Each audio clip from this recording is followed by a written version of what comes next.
আপনারা কি জানেন বাংলাদেশের সিনেমা জগতের জনপ্রিয় নায়িকা পরীমনির জীবনটা কতটা চমকপ্রদ আর সংগ্রামের মধ্য দিয়ে গড়ে উঠেছে? আজকের ভিডিওতে আমরা জানব কিভাবে শামসুন নাহার স্মৃতি থেকে তিনি হয়ে উঠলেন সকলের প্রিয় পরীমনি। পরীমনি, যার আসল নাম শামসুন নাহার স্মৃতি, জন্মগ্রহণ করেন 1992 সালের 24 অক্টোবর সাতক্ষীরায়। মাত্র 3 বছর বয়সে তার মাকে হারিয়ে নানা বাড়িতে বড় হন। শৈশব থেকেই তার জীবনে ছিল সংগ্রাম ও অনিশ্চয়তা। ছোটবেলা থেকেই পরীমনির অভিনয়ের প্রতি আগ্রহ ছিল প্রবল। পড়াশোনার পাশাপাশি তিনি মডেলিংয়ের জগতে প্রবেশ করেন। মডেলিংয়ের মাধ্যমেই শুরু হয় তার পরিচিতি। এরপর নাটকে অভিনয়ের মাধ্যমে নিজের প্রতিভার জানান দেন তিনি। 2015 সালে ভালোবাসা সীমাহীন চলচ্চিত্রের মাধ্যমে পরীমনির বড় পর্দায় অভিষেক ঘটে। দর্শকদের মধ্যে দ্রুত জনপ্রিয়তা অর্জন করতে সক্ষম হন তিনি।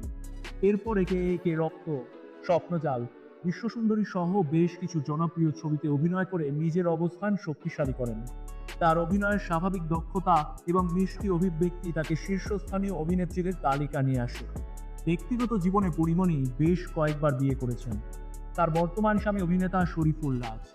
তবে তাদের সম্পর্কেও ছিল নানা জটিলতা ও অস্থিরতা। তাদের এক পুত্র সন্তান রয়েছে, যার সঙ্গে সময় কাটাতে তিনি খুবই পছন্দ করেন।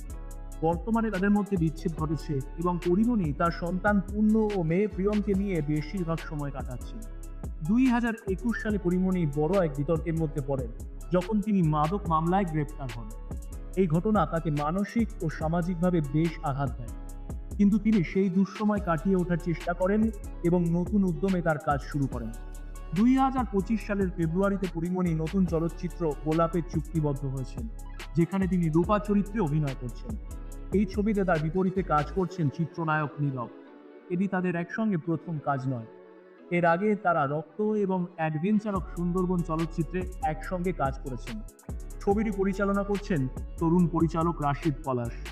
বর্তমানে পরীমনি তার সন্তানদের নিয়ে সময় কাটাচ্ছেন এবং ক্যারিয়ারের পাশাপাশি নিজের ব্যক্তিগত জীবনেও স্থিতিশীলতা আনতে চেষ্টা করছেন। নতুন কাজের মাধ্যমে দর্শকদের মনে আরও জায়গা করে নিতে চান তিনি। এভাবেই পরীমনির জীবন একটা সংগ্রামের গল্প, যেখানে ব্যর্থতার মধ্যেও তিনি খুঁজে পেয়েছেন নতুন পথ, নতুন আশা। আপনি পরীমনির কোনো সিনেমাটি সবচেয়ে বেশি পছন্দ করেন? কমেন্টে জানিয়ে দিন। ভিডিওটি ভালো লাগলে লাইক করুন, শেয়ার করুন এবং আমাদের চ্যানেলটি সাবস্ক্রাইব করতে ভুলবেন না।